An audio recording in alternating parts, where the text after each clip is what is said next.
Buenos días. Comenzamos el encuentro con expertos titulado Planificación legal y financiera para personas con demencia. Mi nombre es María Ángeles García y pertenezco al área corporativa de CEAFA. Lo primero, dar las gracias a todas las personas que se han inscrito a este encuentro y, por supuesto, a don Manuel María Rueda Díaz de Rábago, que hoy nos acompaña y al que presentaré más adelante. Como saben, este encuentro con expertos está organizado por la Red de Agentes Activos en la Detección Precoz del Alzheimer, una iniciativa de CEAFA que surge en el año 2021 con la idea de buscar y crear alianzas y sinergias entre agentes claves en la detección precoz del Alzheimer. Actualmente, 7 organizaciones implicadas en el abordaje integral de la enfermedad son las que formamos parte de esta red. CEAFA, Confederación Española de Alzheimer; SEG, Sociedad Española de Geriatría y Gerontología; SEMERGEN, Sociedad Española de Médicos de Atención Primaria; SEMG, Sociedad Española de Médicos Generales y de Familia; SEN, Sociedad Española de Neurología; SEPSEM, Sociedad Española de Psiquiatría y Salud Mental; y SEPG, Sociedad Española de Psicogeriatría. Uno de los objetivos de la red es difundir al máximo la herramienta de cribaje www.problemasmemoria.com como una manera de avanzar en la mejora del proceso diagnóstico. A través de esta página web queremos ayudar con los problemas de memoria que están notando o detectando en un familiar o persona cercana. La herramienta ofrece una serie de pruebas y cuestionarios que, al resolverlos, nos pueden ayudar a decidir si los síntomas tienen la importancia suficiente como para que el familiar sea evaluado por un médico, ya que pueden formar parte o no de un problema serio de salud como la enfermedad de Alzheimer. Pero muy importante, en ningún caso debe interpretarse el resultado como un diagnóstico. Se trata únicamente de efectuar o no una recomendación para una evaluación médica. El segundo objetivo de la red es fomentar la educación de la ciudadanía y la implicación de los profesionales de la salud para poner en valor la importancia del diagnóstico precoz y certero como punto de partida ineludible para un abordaje integral del Alzheimer y de cualquier forma de demencia, buscando así la intervención temprana y eficaz como manera de ampliar los periodos de calidad de vida de las personas afectadas y además como medio para luchar contra los diagnósticos tardíos o el infradiagnóstico. Durante el año 2022, la red organizó 8 encuentros en los que se inscribieron cerca de 1.500 personas. Los vídeos de todos los encuentros están disponibles en el canal YouTube de CEAFA y ya han tenido más de 2.100 visualizaciones. Dada la buena acogida de estas formaciones, hoy damos inicio a una serie de encuentros que se organizarán durante todo el año 2023. Como siempre, informaremos sobre todos nuestros eventos y actividades en redes sociales y a través de nuestros canales de comunicación habituales. Indicar que estos encuentros están financiados con cargo a la Subvención de Interés General del Ministerio de Derechos Sociales y Agenda 2030. Como en otros encuentros, recordamos además que el chat está abierto para que puedan hacer preguntas y estas serán respondidas por el ponente al finalizar la ponencia. A continuación, presento al experto de hoy que nos acompaña, don Manuel Rueda Díaz de Rábago, notario cuyo último destino ha sido Vitoria. En relación con la discapacidad, desde 1996 es patrono de la Fundación de Apoyos USOA de Vitoria, en la actualidad vicepresidente. Desde 1999 es delegado en el País Vasco de la Fundación Equitas. Desde 2007 es director de la sección jurídica de la Fundación Equitas.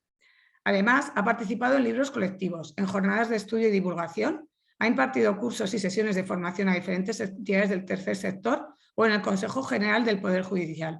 Y además es profesor en un máster en la Fundación Universitaria San Pablo CEU. Por favor, Manuel, puedes comenzar con tu ponencia.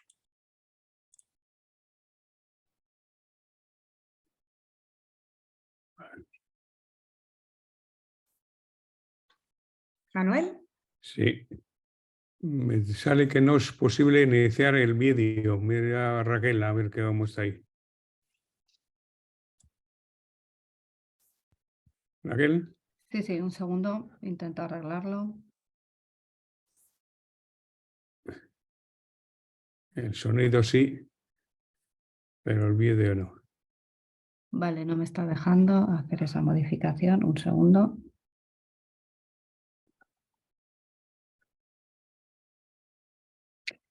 Vale, ahora prueba, Manuel, por favor. No. Ahora Sí. sí, ya está, perfecto. Muy buenas a todo el mundo. Muchas gracias por confiar en mí.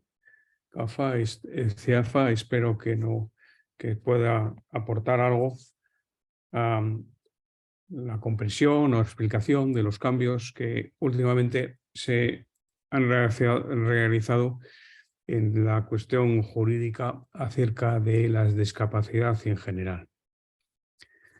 Voy a utilizar una presentación. La idea que tengo es realizar un esquema, porque por el tiempo son demasiadas materias para poder profundizar en muchas de ellas, un esquema de cómo está la situación de las personas con discapacidad, orientada a un colectivo compuesto de personas que hoy tienen capacidad, pero que tienen una previsión de perderla en un futuro, como son Alzheimer y otras afecciones. Vamos a ver. Vale, ya estamos.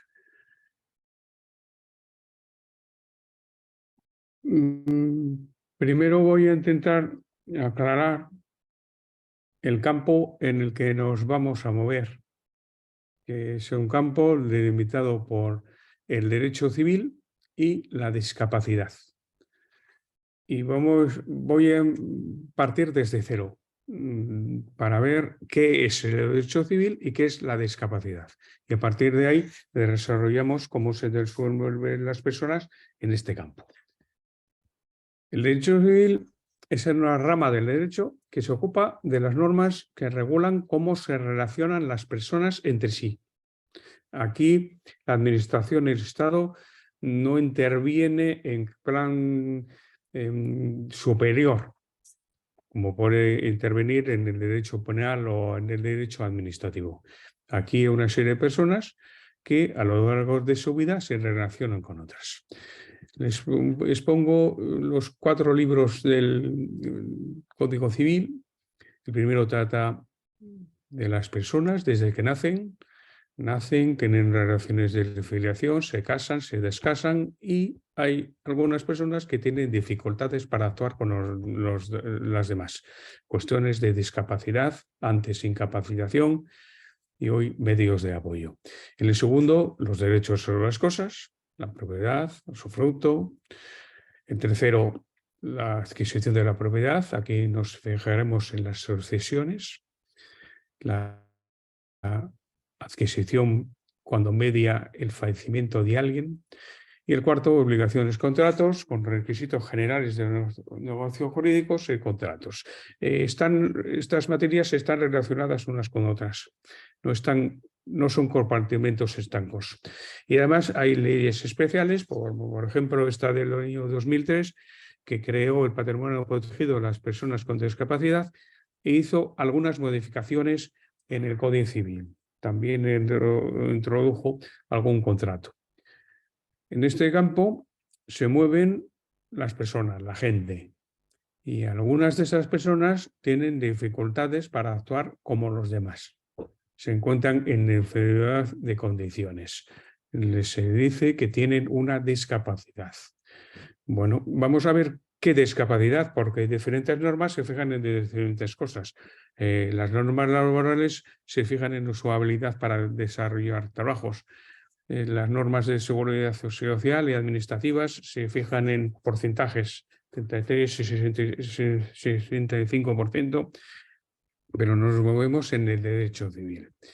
Pues bien, en las redacciones originales del Código Civil, desde 1889, y luego una importante modificación del 1983 que atribuyó la responsabilidad de todo esto al juzgado, el no valerse por sí mismo desencadenaba una incapacitación de las personas. O sea, le atribuía el estado civil de incapacitado, que consiste en que no puede hacer nada y otro lo hará por él. Para protegerse, para intentar curarle, no hagas nada, no tienes que contratar, no hagas tranquilo, que vamos a poner a alguien que con más facilidad que tú lo hará. Se encarga de eso. Un primer cambio es que ocurre en el 2003, en esta ley de patrimonio protegido, que hacía más cosas. Por primera vez se introduce en la legislación civil unos criterios de discapacidad, 35 o 65%, que no desencadenan la incapacitación. O sea, el patrimonio protegido se hacía a estas personas, pero no necesitaba ir al juzgado a incapacitar a una persona. Y esto es un paso teórico muy importante. El siguiente paso es la Convención de la ONU del año 2006. En la ONU, por iniciativa del tercer sector, hay una convención internacional sobre los derechos de las personas con discapacidad. En esta convención se reitera varias veces en el preámbulo y 33 veces, quiero recordar, en los artículos, que estas personas tienen derecho a desarrollarse, a actuar en igualdad de condiciones que los demás. Ese es el leitmotiv de esta convención. Procurar la igualdad de condiciones que los demás en la vida ordinaria. Y para ello, el sistema de aquellas personas que tienen dificultades era proveerles de apoyos. Apoyos podían ser más o menos intensos, en principio lo menos intensos posible, y podían llegar, en casos excepcionales, hasta una representación, a actuar una persona por otra. El siguiente paso que nos encontramos es la Ley 8/2021. Modifica las disposiciones del derecho civil para adaptarlos a la Convención. Tarda unos cuantos años, 15 años, pero lo hace. Hay una disposición nacional cuarta del Código Civil que se modifica, que dice qué se entiende por discapacidad a los efectos de este derecho. Y en relación con una serie de artículos, dice que se entenderá los que cumplen los requisitos de la ley de 2003, 76 y 65%, a los que suma la dependencia grados 2 y 3. Y en los demás supuestos, aquella situación que haga precisa la provisión de medidas de apoyo para el ejercicio de la capacidad jurídica. O sea, se va al criterio, al concepto de la convención. También de forma completamente independiente de cualquier posible incapacitación. Estos artículos que señalo en verde se refieren a una situación de separación matrimonial y unas situaciones específicas de derecho de sucesiones. Y lo que tienen en común es que hay un tercero afectado. Y para esto, por razones de seguridad jurídica, dice el legislador, no basta que aunque digas que no comprendas las cosas, que tienes dificultades, sino certifícamelo. 33 o 65% o dependencia. Porque precisamente hay ese tercero afectado que normalmente eran los hermanos. Por lo tanto, el campo del derecho civil básico es la necesidad de medidas de apoyo para el ejercicio de la capacidad jurídica. Aquí es independiente el grado de dependencia que se tenga. No, si necesito ayuda, entonces me encuentro en esa situación de discapacidad. Esto supone la supresión, la desaparición de la incapacitación que durante más de 10 años era la solución jurídica que se daba a las personas con discapacidad. Decimos que es un desarrollo de la Convención. En la Convención hay un artículo, el 12, que se refiere específicamente a la discapacidad intelectual. Lo que hace es es muy largo, sentar algunas premisas. Primero, que estas personas tienen capacidad jurídica como las demás.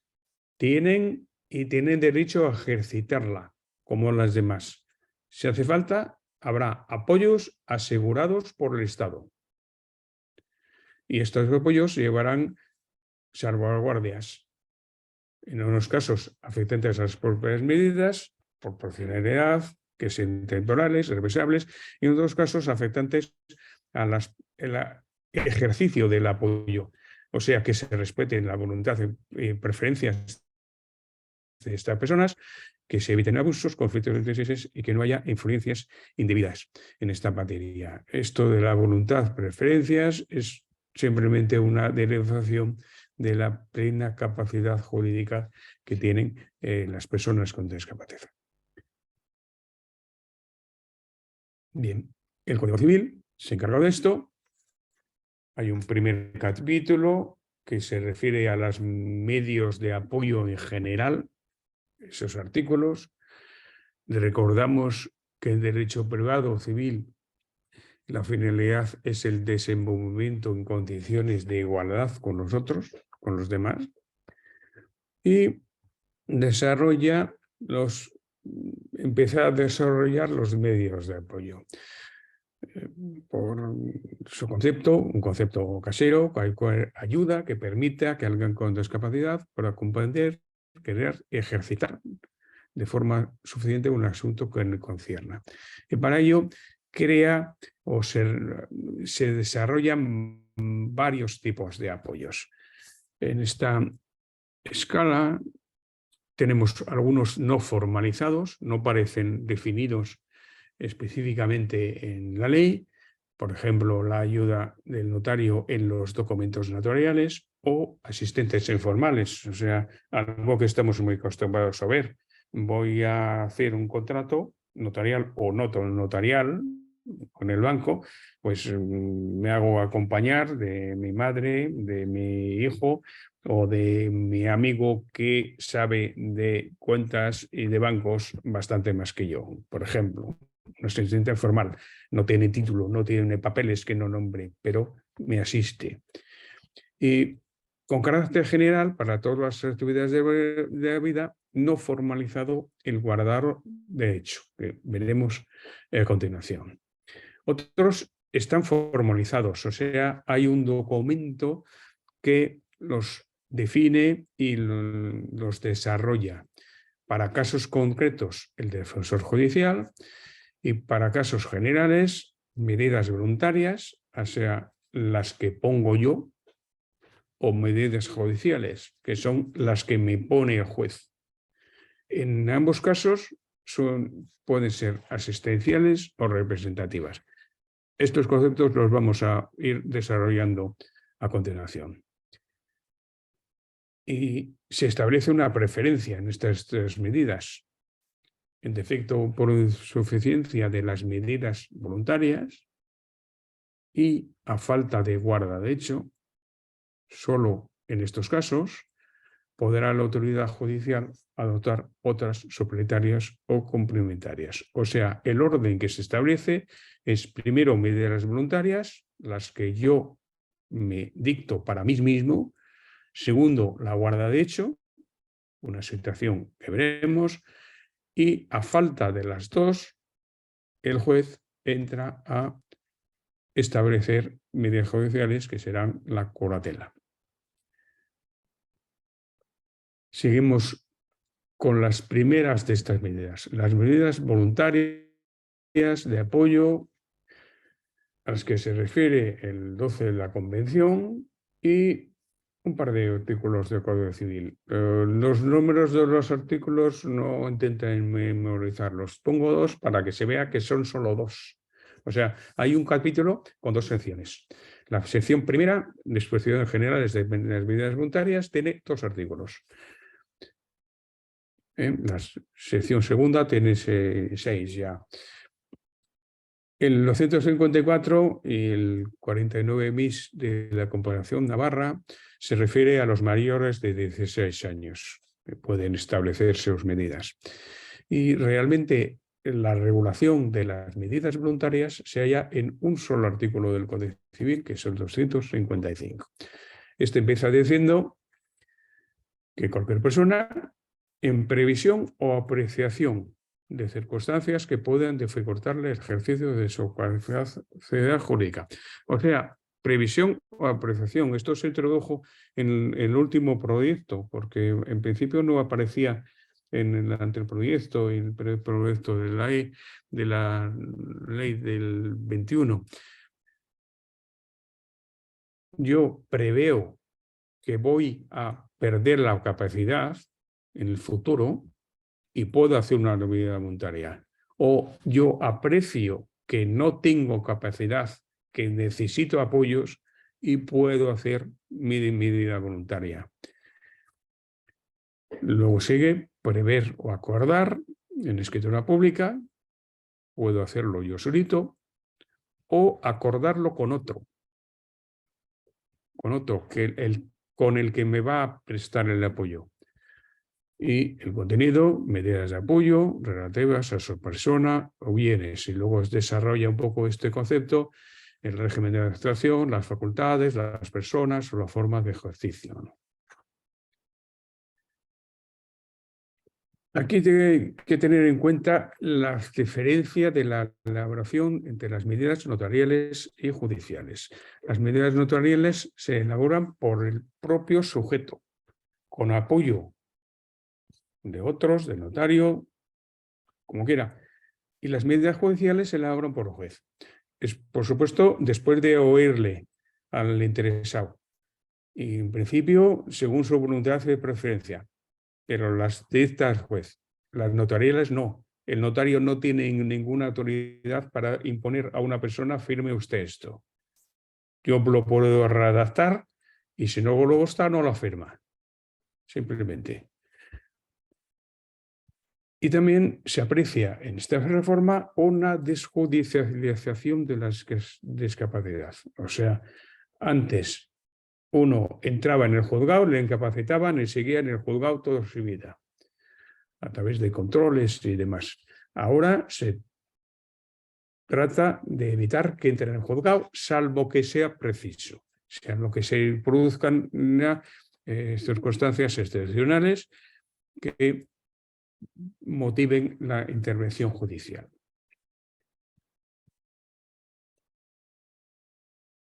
¿Cómo se crean? Es obligatorio crearlas en escritura pública.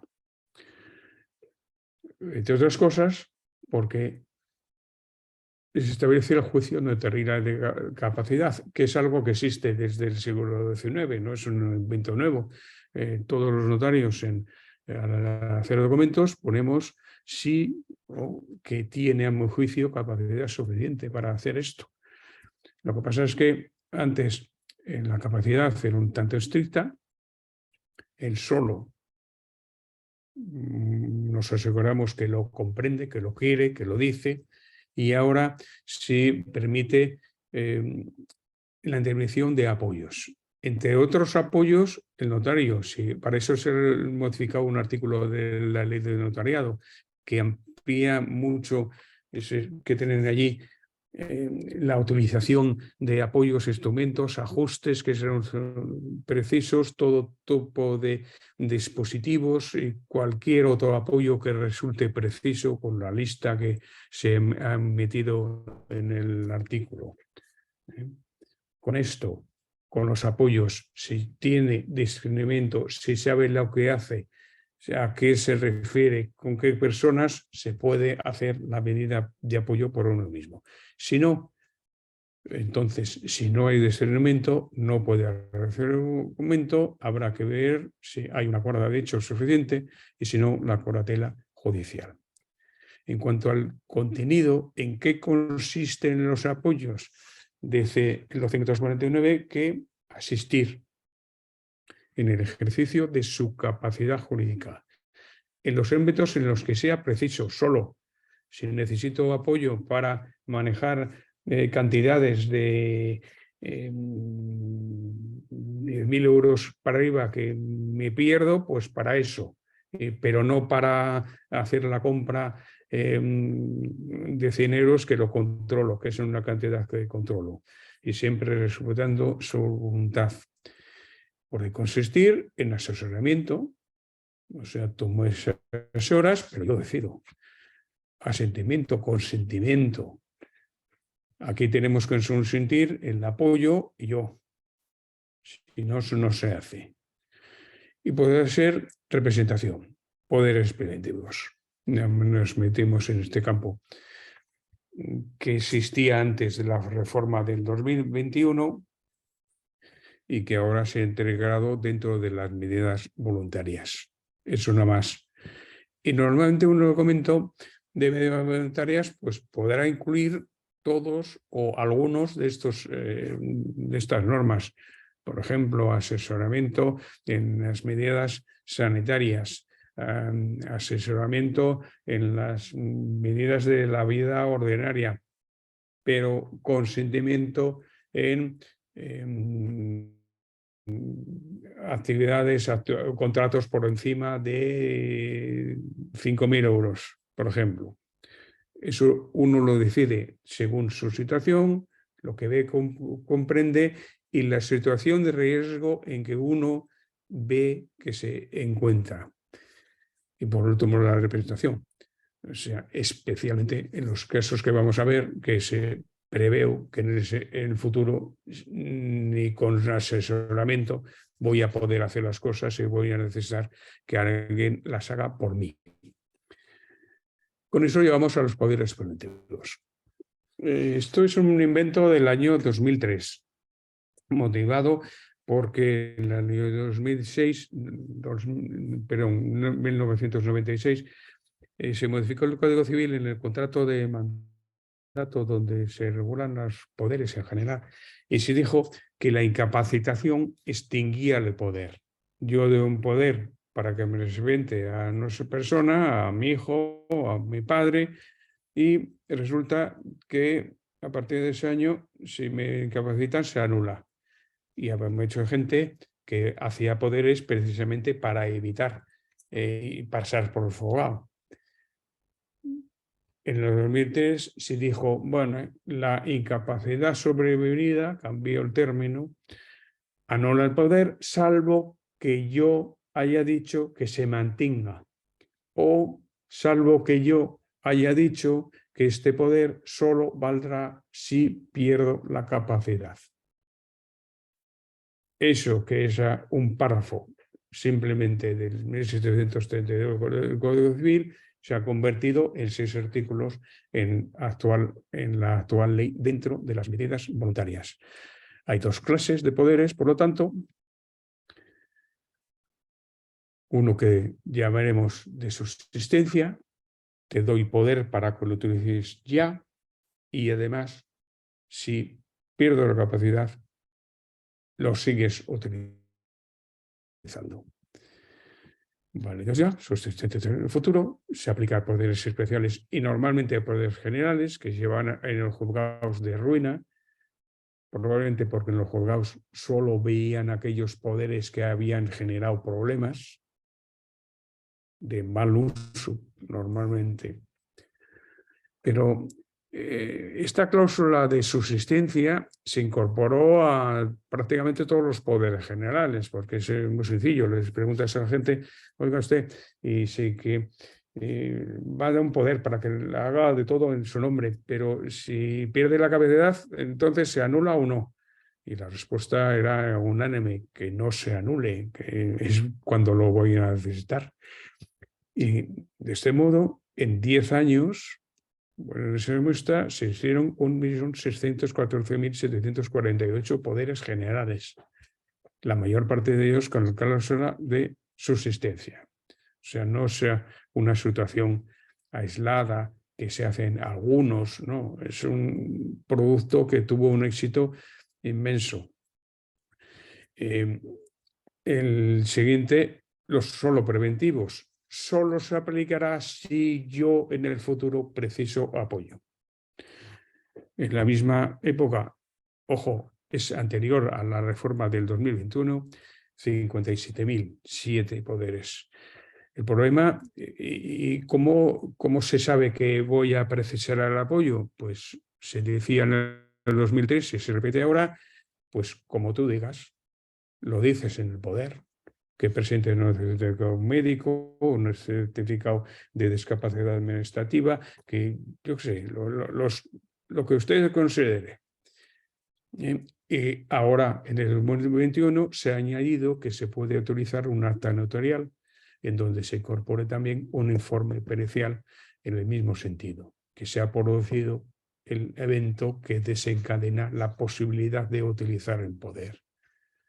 bastante habituales en personas con inicios de Alzheimer que se resistían a dejar sus asuntos en manos de otros y, bueno, mientras usted pueda, hágalo usted, pero cuando no pueda, que automáticamente pase a representarle su mujer, su hijo, su hija o quien precise, ¿no? O quien usted decida. Muy bien. Hasta aquí estas medidas voluntarias. Hay otras que son instrucciones al juez. Para el caso de que me tengan que poner una curatela, por ejemplo, yo tengo 3 hijos menores y quiero que si pierdo la capacidad sea tutor alguno de mis hijos, pero no sé cuál porque son menores. Entonces, las instrucciones al juez acerca de a quién, primero, a quién y segundo, cómo va a ejercer mi representación, mis apoyos. Incluso puedo delegar la elección. Puedo decir, bueno, en caso de que me pongan una curatela, el juez tiene que nombrar a alguno de mis hijos el que decida mi mujer, el que escoja a ella. Y aparte de la persona, pues se puede desarrollar el ejercicio de los apoyos, funcionamiento, contenido, bienes, reproducción, inventario, control, lo que uno se quiera. Estas normas vinculan al juez, salvo dos opuestos, circunstancias graves desconocidas o alteración de las causas expresadas. Y se permite también la curatela de otros, que es lo que había antes de el 2003. Los padres podían nombrar cuidadores o entonces tutores de sus hijos. Ahora se amplía al cónyuge o la pareja conviviente o cualquiera de los progenitores y pierde algo de rango a la hora de la lista de los posibles tutores.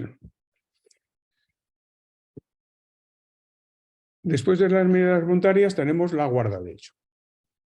La guarda de hecho consiste simplemente en cuidar o proteger a las personas. Por ejemplo, el hijo con discapacidad hasta los 18 años está sujeto a la paternidad potestad. El día que cumplo 18 años resulta que los padres siguen cuidándole, alimentándole, vistiéndole, alojándole y ayudándole. ¿Cómo se llama esa situación? Pues de guarda de hecho. No tienen ningún papel que les autorice para representarle, acompañarle, decidir por él, nada. Pero lo cuidan. Tienen una guarda de hecho. Pues bien, se recoge en la ley y se dan facultades al guardador. Primero, asistir. El consejo, la orientación. Luego, funciones de presentación de, digamos, nivel bajo, pedir una prestación económica y decidir sobre actos jurídicos, sobre bienes de escasa relevancia económica o especial significado personal o familiar. Esto lo puede hacer el guardador en nombre del guardado. Para otras representaciones, autorización judicial. Las demás actuaciones representativas. Ojo, que se va al juzgado a pedir autorización, por ejemplo, para aceptar una herencia o vender una finca. No para todo el proceso de la antigua incapacitación y la actual designación de apoyos. Y si hace falta, por contraposición de intereses, habría que nombrar un defensor judicial. Aquí puede intervenir el juez. Puede pedir cuentas, informes y puede establecer el salvaguardias, a ver cómo actúas, o extinguirla. Lo estás haciendo mal, me cargo la guarda de hecho y me voy directamente a una curatela, por ejemplo. Entre otros problemas de la guarda de hecho es cómo se acredita. En la acreditación no hay norma en el código que lo diga, porque es una situación de hecho que no crea nadie, ni el notario ni el juez. Ocurre, se da en la realidad, ¿no? Pues para justificarlo, documentos judiciales o administrativos, judiciales, el juez no la crea, pero si voy a pedir una curatela para mi hijo y el juez dice, como hay una guarda de hecho suficiente, deniego la curatela, se pone que la guarda de hecho la ejerzo yo, ya tengo una acreditación que soy el guardador. Administrativos, pues es interesante la iniciativa de Navarra que la Diputación Foral se ha puesto en marcha para acreditar la guarda de hecho. Y se han acreditado ya varias, no sé si este año 18. No sé cómo se está haciendo, por qué procedimiento. La verdad, no tengo ese dato. Y otro medio, notarialmente, acta de notoriedad. O sea, en un acta se pide al notario que diga que es notorio que el ambiente de esta persona se sabe que Menganito es el que ejerce la guarda de hecho de Zotaneto. Para ello, todo tipo de pruebas propongan el que lo solicita o decida el notario, con posible citación a otros interesados. O sea, yo voy con mi padre a decir, oiga, que yo ejerzo la guarda de hecho de mi padre y te traigo 2 testigos y resulta que tengo 2 hermanos más, pues sería prudente que el notario dijera, bueno, pues voy a citar a todos otros 2 hermanos a ver qué me dicen, si realmente es usted solo el que ejerce la guarda de hecho.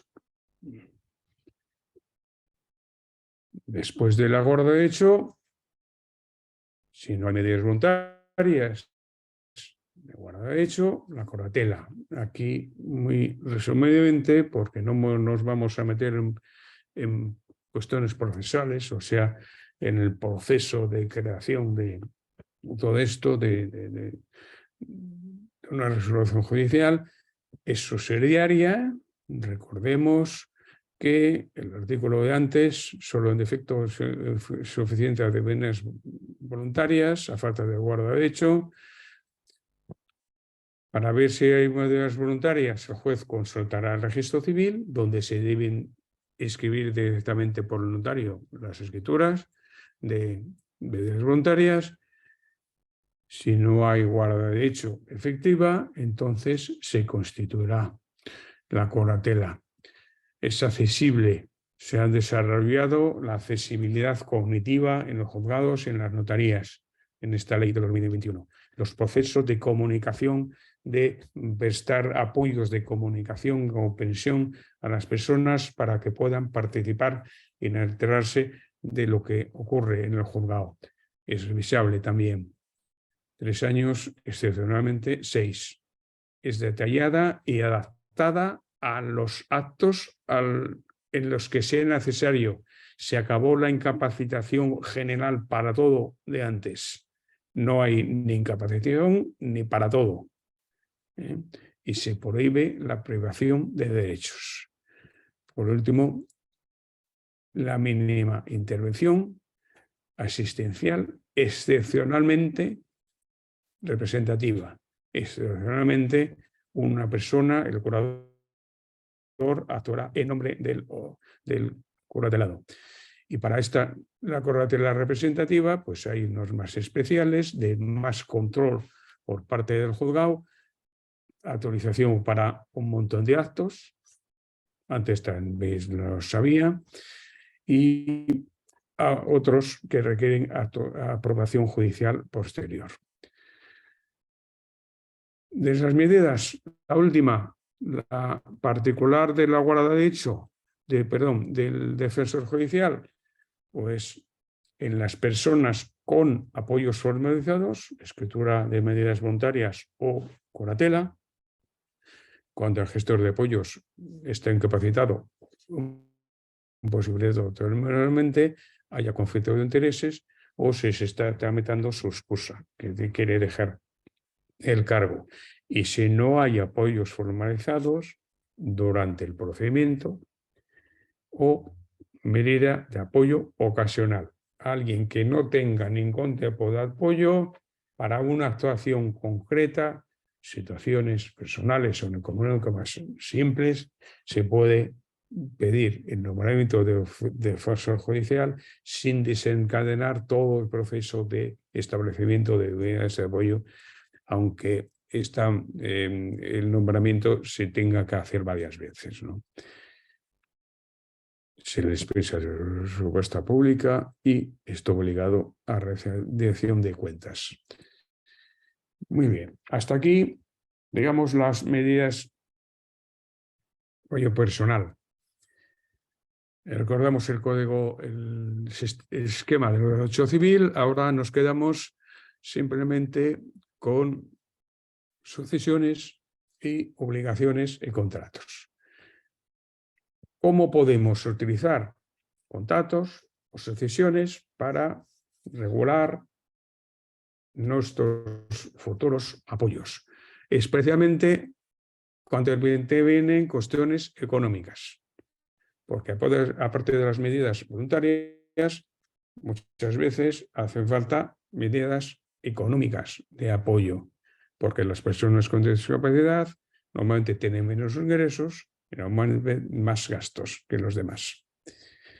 Pues desde el punto de vista de contratos antes de la sucesión, tenemos un contrato de aumentos en la ley Navarra, en la Confederación Navarra de Evolución de Renta, que consiste en un contrato que se introdujo en el año 2003 con este detalle. Una persona transmite bienes a otra a cambio de una asistencia para él o para un tercero. ¿Qué asistencia? La que se detalle. Por ejemplo, con las mismas medidas y nivel que disfrutaba antes de establecimiento del contrato de alimentos. Y se regula con bastante detalle el incumplimiento. Excepcionalmente podría establecerse garantías reales, o sea, garantías escribibles en el registro de la propiedad. Otra medida es el patrimonio protegido. Esto ya para una charla entera, nos quedaremos corto. Simplemente puedo indicar que se establece en beneficio de personas con discapacidad la administrativa, 33 o 65%, en Navarra añade la dependencia. Consiste en un conjunto de bienes o de derecho que la salida de este conjunto de bienes es para gastos del beneficiario. Y la entrada de bienes en este conjunto es por aportaciones de otros. Las aportaciones de los familiares más próximos tienen efectos fiscales consistentes en deducciones, principalmente deducciones en el impuesto de la renta de los aportantes. Normalmente se utiliza con menores, pero no hay problema en utilizarlo con mayores. De hecho, ya he hecho un par de escrituras en ese sentido. O sea, personas mayores con déficit de ingresos, con discapacidad, y se pretendía regular cómo los hijos van a aportar fondos para mantener que se mantuviera la aportación a través de un patrimonio protegido. Establece un régimen de administración, o sea, aclara quién lo va a administrar. Puede ser el mismo beneficiario, se tiene que pagar suficiente para ello. Y proporciona reducciones en el impuesto de renta de los hijos que van aportando. Requisito: escritura pública, y se establecerán al crearlo las normas de administración, y en última instancia el control corresponde al Ministerio Fiscal. Vamos al derecho de sucesiones. Aquí tenemos una persona con discapacidad. Este es el logo de Equitas. que representa una persona con discapacidad. Bien, tiene una situación familiar, personal y patrimonial, cónyuge, en este caso 3 hijos, y un patrimonio que puede ser suyo o puede ser común. Y cara a un futuro de discapacidad que se prevé que aumente, puede decir, oye, este patrimonio que tengo, te lo paso a ti, no te lo paso en propiedad, sino para que lo distribuyas. Y en esta distribución conviene tener en cuenta la ayuda, el apoyo, el mantenimiento que han tenido mis hijos conmigo durante mi proceso en situación en que ya no puedo yo remunerarles, beneficiarles o retribuirles. De modo que en este caso el cónyuge, la pareja, puede decidir que a cambio de las ayudas que ese hijo morado ha hecho, pues le transmito el patrimonio de mi marido después del fallecimiento de este. Otra solución que, bueno, esto en el Código Civil se llama fiducia, se introdujo en el 2003, cambiando los criterios generales del Código Civil en esta materia, pero en los derechos forales, y aquí tenemos todos los derechos forales, no es una cosa excepcional de unos poquitos, Galicia, Aragón, País Vasco, Navarra, Cataluña, tal. En estos derechos a legítimas colectivas o formales, es decir, no la ley del Código Civil, sino colectivas que consisten en que todos mis descendientes pueden decidir cómo y a quién le dejo la legítima, lo que por ley que tengo que dejarle. Por ejemplo, aquí se lo he dejado a uno solo, o formales como la Navarra o el Fuego de Ayala, que no tienen ningún contenido económico. Simplemente con que conste que sé que tengo 3 hijos, me basta, ¿no?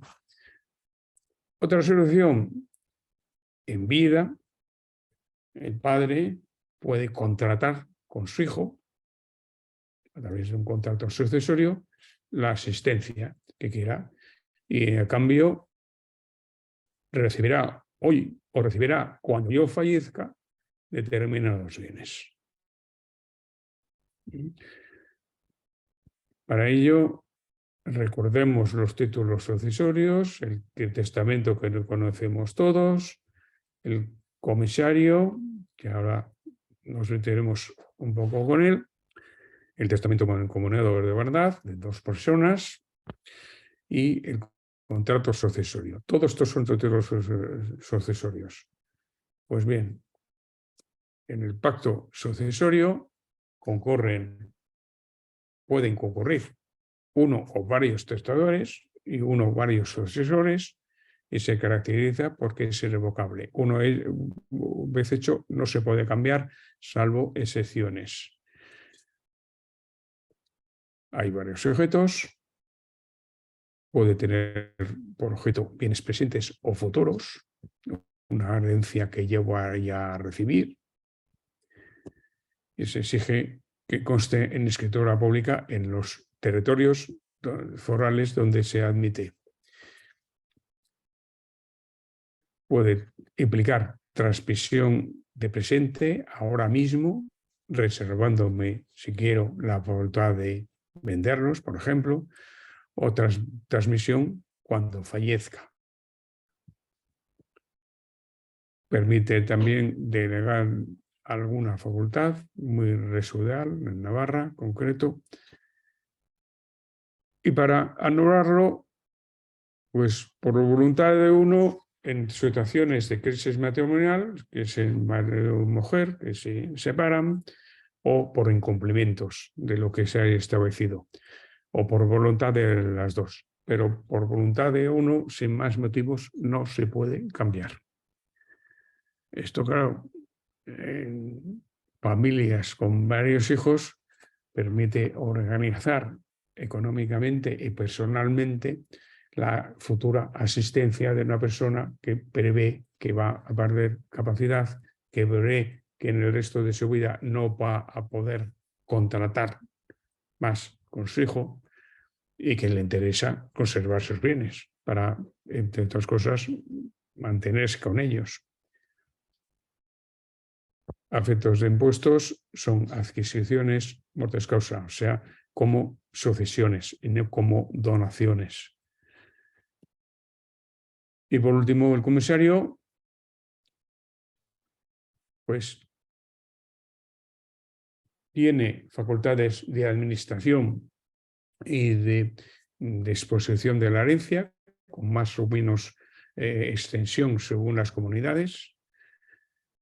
En alguna se añade que tiene la representación legal de toda la herencia y tiene facultades de parto y adjudicación. En ejercicio de esto, yo nombro comisario, yo me muero y el comisario decidirá cuándo y cómo, entre quiénes, reparte mi herencia, aparte de la suya, que haga lo que quiera. Y hasta entonces, que puede ser toda su vida, se regulan en las diferentes legislaciones cómo se administra eso, cómo se dispone y qué pasa con todos esos bienes. O sea, yo me nombro comisario a mi mujer hoy, pierdo la capacidad y mi mujer, a la vista de cómo se han portado los hijos, distribuirá como tenga por conveniente y cuando tenga por conveniente. Lo interesante es que en el puesto de sucesiones se paga en el momento en que mi mujer lo reparte y no antes, no cuando yo fallezco, que es la situación habitual. Hay otras figuras, concretamente en la composición navarra, que tiene un gran desarrollo relacional, herederos de confianza, un heredero que distribuirá la herencia según instrucciones reservadas que yo le he dado,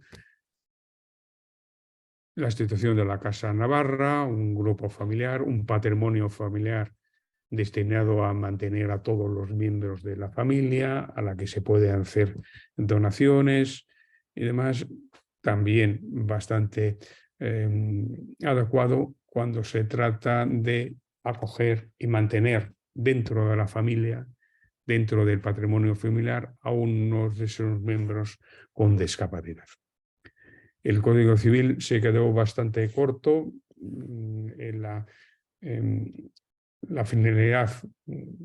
Las normas del Código Civil eran contrarias a autorizar a otro distribuir nuestra herencia. Lo cambió en el 2003 con mucha menor intensidad que esto.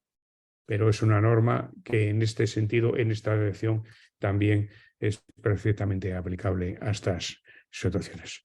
Y con esto les dejo. No puedo profundizar demasiado en esto porque ya me he pasado del tiempo, pero si alguien hay alguna pregunta, pues con gusto les responderé. Manuel, muchas gracias por tu exposición y por facilitarnos información sobre distintas figuras que pueden ayudar a las familias a realizar una planificación legal y financiera de personas con demencia. A continuación doy paso a mi compañera Raquel Goñi del área de proyectos y comunicación de CEAFA, que gestionará las preguntas que se han ido recibiendo en el chat por parte de los participantes. Raquel. Sí, buenos días, Manuel. Muchísimas gracias por tu exposición. Tenemos varias preguntas. La primera que nos hacen es, Ana dice, creo que le he entendido bien, pero quisiera que aclarara si teniendo un poder notarial general otorgado en su momento por una persona que hoy día ya no tiene capacidad ninguna, tú puedes seguir usando ese poder.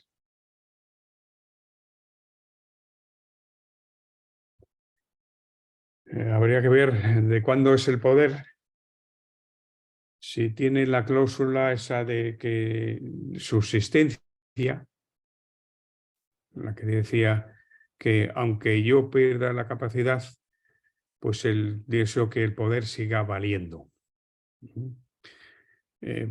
Hablo de protección jurídica. O sea, tenemos unos poderes. Antes del 2003 no había esa cláusula y se decía que en caso de incapacitación, o sea, un proceso judicial de incapacitación y tal, en ese caso se anulaba el poder. Vale. Después de 2003 se permite esta cláusula y se sustituye el término incapacitación, que era un proceso judicial, por incapacidad sobrevenida. Esto es muy poco preciso y puede dar lugar a reclamaciones de alguien que quiera anular el poder, si no se ha previsto que en este caso se mantenga al poder. Por eso habría que verlo. Y esto se mantiene hoy. Los poderes con esta cláusula de sustitución anteriores a el 2021 se les aplican algunas normas de la curatela, pocas normas. Digo protección jurídica porque la práctica va por libre.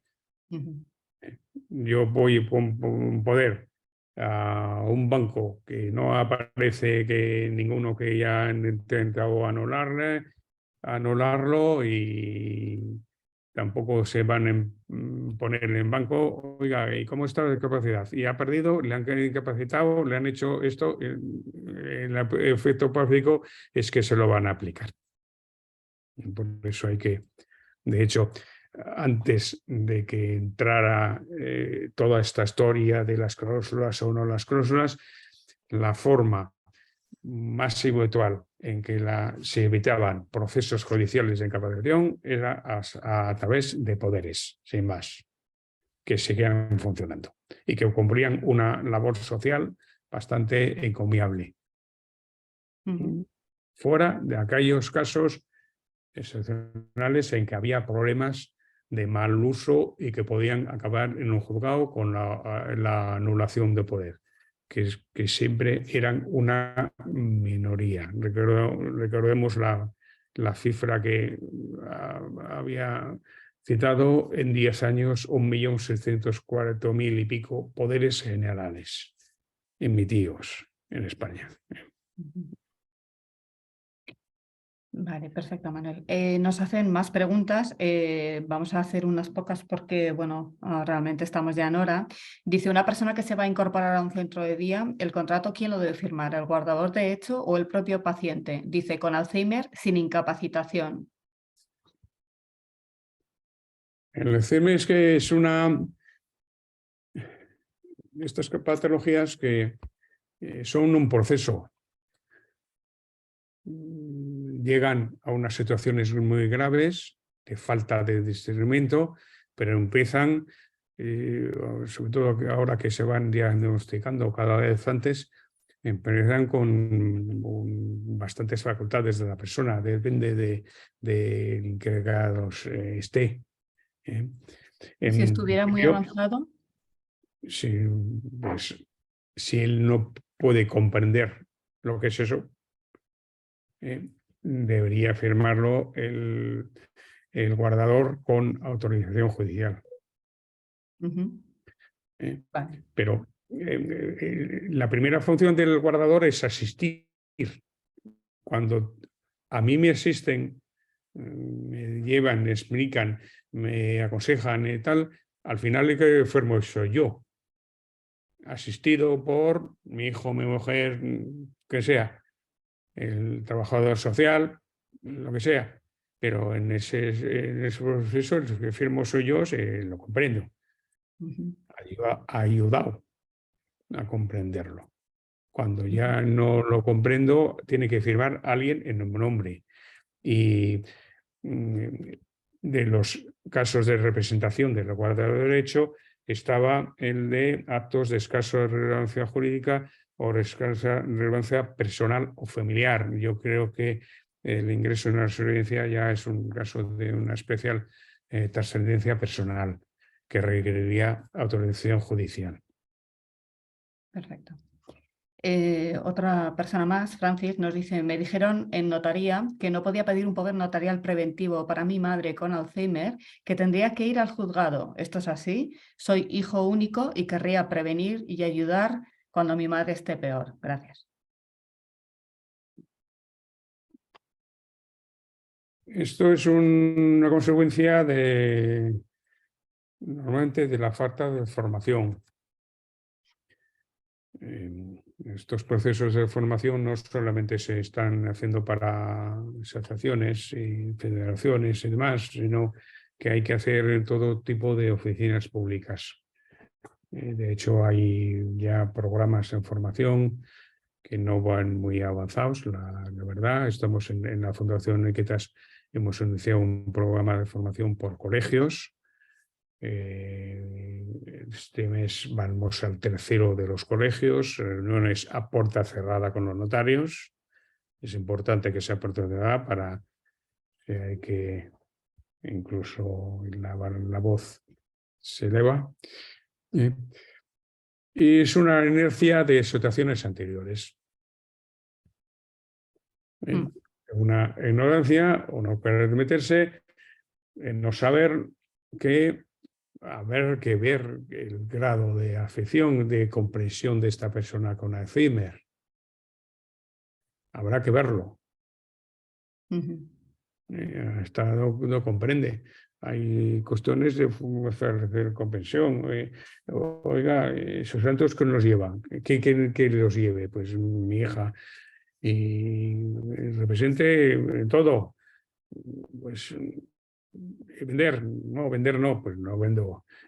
Se va delimitando. Se le dan las facultades de comprensión y la voluntad del sujeto. Y lo que es obligatorio, esa reforma de la ley de notariado, es ayudarle a esta comprensión. Y al final, si hay que decir no puede hacerlo, pues no puede hacerlo. Lo siento mucho, como se ha hecho siempre, porque este juicio de capacidad este de siempre. Lo que pasa es que ahora de diferente forma, ahora te tienes que sentar con él, pero desde luego que digan tiene Alzheimer y sin verla, o que te expliquen cómo está. ¿Y comprende? ¿Va a comprender esto usted que trata con ella todos los días? ¿Lo va a comprender? Pues no sé, veremos. O la respuesta no se entera. Entonces sí, hay que puede ser jugado. Vale. Voy a hacer una pregunta más, pero bueno, hay otras 15 preguntas pendientes. Nos dicen, cuando el núcleo familiar no hay un acuerdo para asignar un tutor legal a una persona afectada por la enfermedad de Alzheimer en fase avanzada, teniendo claro que es necesario cómo actuar, ya que cada uno aplica su criterio y la persona afectada es quien sufre las consecuencias. Pues nos preguntan cómo actuar en este caso. Pues decidirá el juez. El juez. Decidirá el juez. En teoría, puede asignar varios tutores. En la práctica, no les gusta nada asignar varios tutores para lo mismo, porque es una fuente de problemas en el juzgado, de reclamaciones de uno con lo que hace el otro. Pero de ser el juez, al primero que tiene que oír, si puede comunicarse con él, es al sujeto, al justiciable. Tendrá que ver informes, en el proceso, informes de trabajadores sociales. Hasta ahora eran simplemente informes sencillos o del forense. Ahora el importante es el del trabajador social. Dice cómo vive, con quién vive, en qué condiciones vive. Que sí, que este se ocupa de prácticamente todo, el otro le visita todos los meses y el otro le visita por Navidad. Y a la vista de todo eso, decide el juez. Perfecto, muchísimas gracias. Bueno, como decía, y por terminar en hora y por respeto a nuestro ponente, no voy a facilitar ninguna pregunta más. No obstante, yo las voy a recoger y se las voy a pasar a Manuel por si tiene la amabilidad de responderlas. Y bueno, yo os las haré llegar, si te parece bien, Manuel. Sí, perfectamente. Entonces, María Ángeles, si quieres dar fin a la ponencia. Date la voz, María Ángeles.